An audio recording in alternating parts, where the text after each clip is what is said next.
Welcome back, viewers. You are still tuned into Prime Live. The Washington-based Democracy for the Arab World, now NGO, has formally asked for the International Criminal Court to investigate a former U.S. president for possible war crimes and crimes against humanity. The 172-page request submitted by Dawn Organization also includes the former U.S. Secretary of State Anthony Blinken, as well as former U.S. Defense Secretary Lloyd Austin. Now, Africa for Palestine Communications and Campaigns Manager Alie Komape is no stranger to INX Prime. He is a favorite of ours, and he joins us this evening to share his reflections on this development. Good evening, Ali. Thank you so much for joining us on Prime Live. Alaikum salam, and thank you for having us.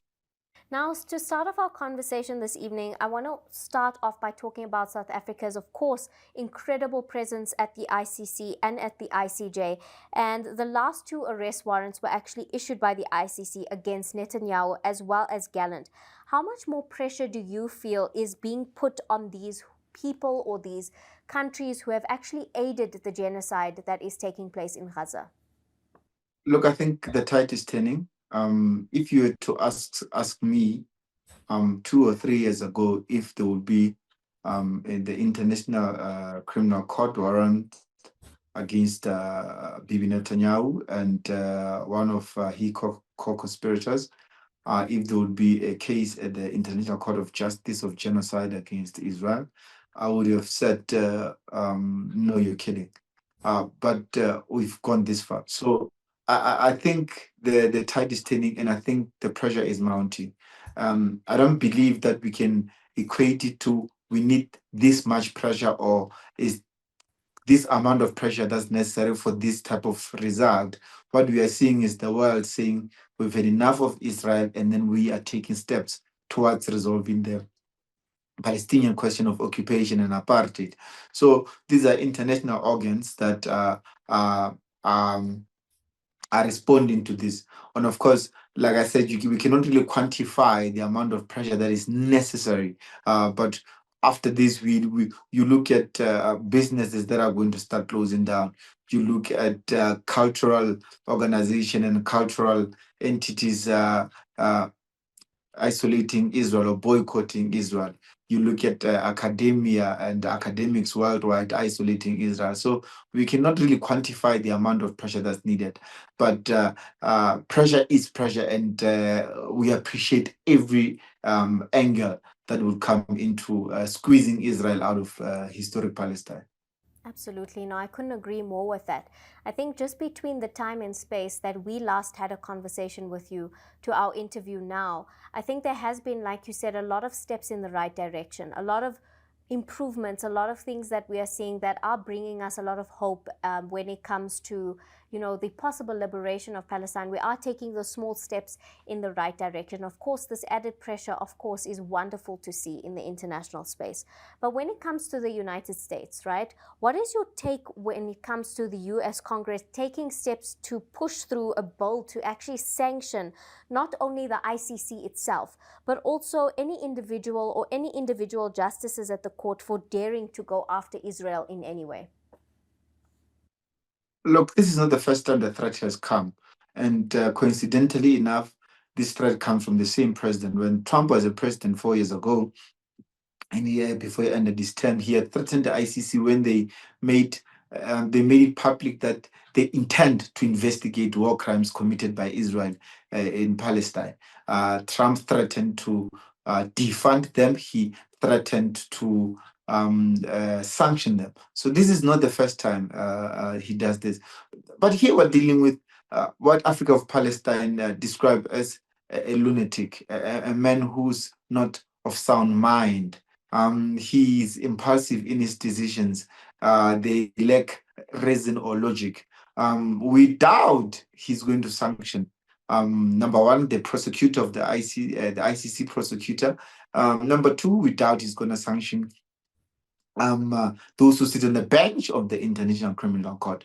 We doubt he's going to sanction those sitting on the bench of the International Court of Justice in Holland.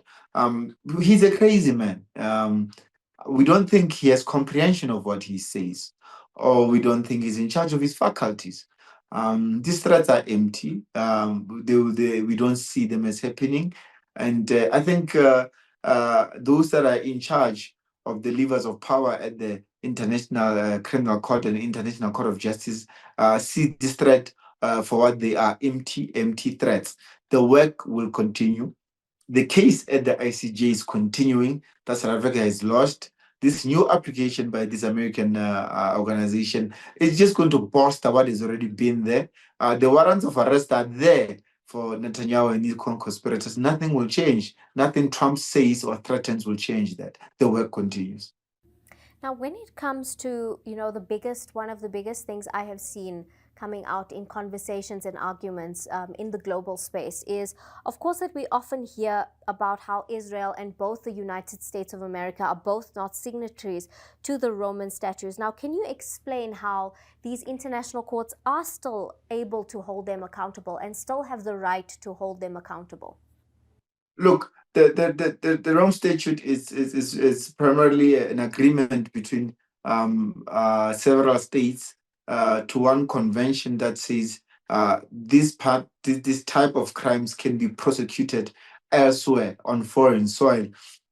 And for America to say they are not signatory to this Rome Statute does not necessarily mean the criminals will go away scot free. No, in fact, the international tribunals that were set for German Nazi criminals, Germany was not a signatory to those tribunals. Those tribunals went around the world fetching Nazis where they're hiding and prosecuting them in these courts. Why now is it that when criminals of Israel need to be prosecuted by a well-established and recognized international criminal court, then we want to bring out the Rome Statute? No. That does not necessarily mean if they are not signatories, they can Benjamin Netanyahu can go away scot-free. In fact, countries that are signatories to the Rome Statute, signatories to the International Criminal Court, have an obligation to arrest these criminals when they come to their shores. So for Trump, Bibi has now visited America. He can go on holiday there in Malibu, and all that is fine. But he dare comes anywhere else in the world, he's going to go to jail, and that's a fact. There's nothing Trump says or does that will change it. Thank you for that clarity.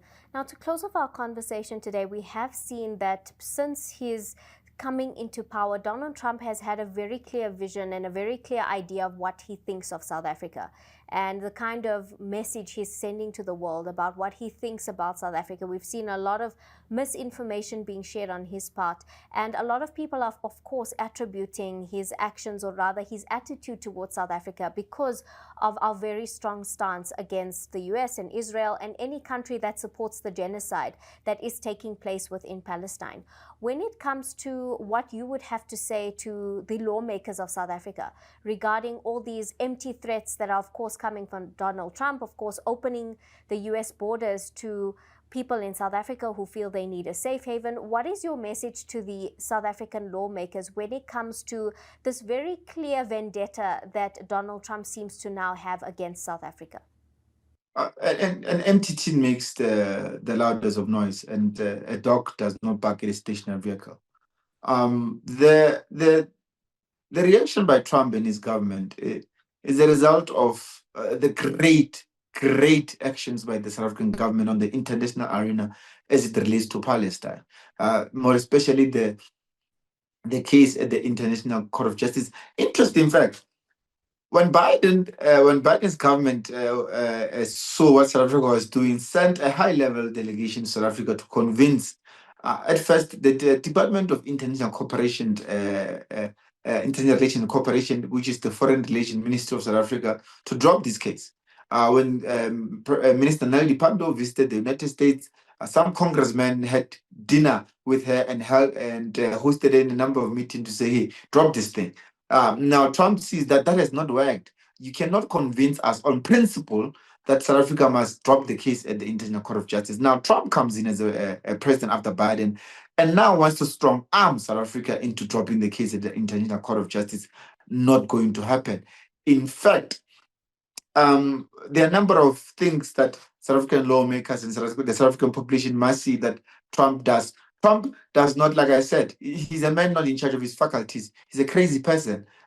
He first says there's a genocide of farmers in South Africa, which is not true. It's a false, it's misinformation. He says that it's happening in South Africa, therefore he's going to sanction South Africa, he's going to increase tariffs, he threatens to cut AGOA and so on.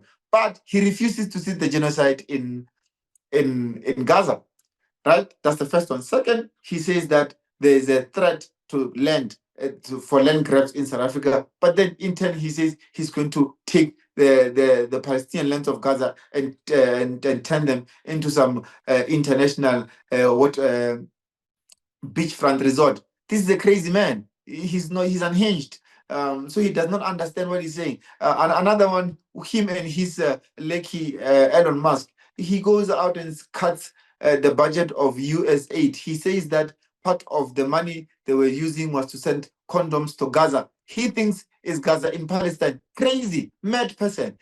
But this is Gaza in Mozambique. This was a program to curtail the rate of infection of HIV and AIDS in Mozambique, in the Gaza section of Mozambique. He thinks it's Gaza in Palestine, and he says in his mind, this money perhaps of condoms then goes to Gaza, and then they turn them into bombs and rockets. I think that's their rationale. They're just thinking that's how crazy they are. So these are crazy people. We're not dealing with rational people here, and the South African government must not stoop down to their level. You cannot argue with a fool. They say they will drag you down to their level and beat you with experience. So the South African government lawmakers and the South African government must not pay attention to this. If Trump wants to cut AGOA, well, let it be. In fact, the president of South Africa has said this is not a one-sided deal. For example, the United States uses our harbors to trade with in many goods with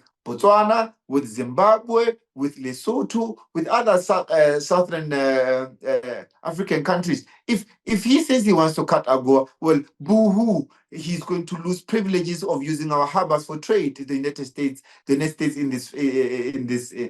this case. So we're not, like I said, we're not dealing with a sane person here. This is a crazy person who makes up things in their mind and thinks they are true. He's a crazy person, and South Africans and South African parliamentarians must not pay attention to him. In fact, we think this is just a small screen. He wants our attention divided, and that must not happen. South Africa must continue advocating for Palestine on international forums and international courts and international judicial processes.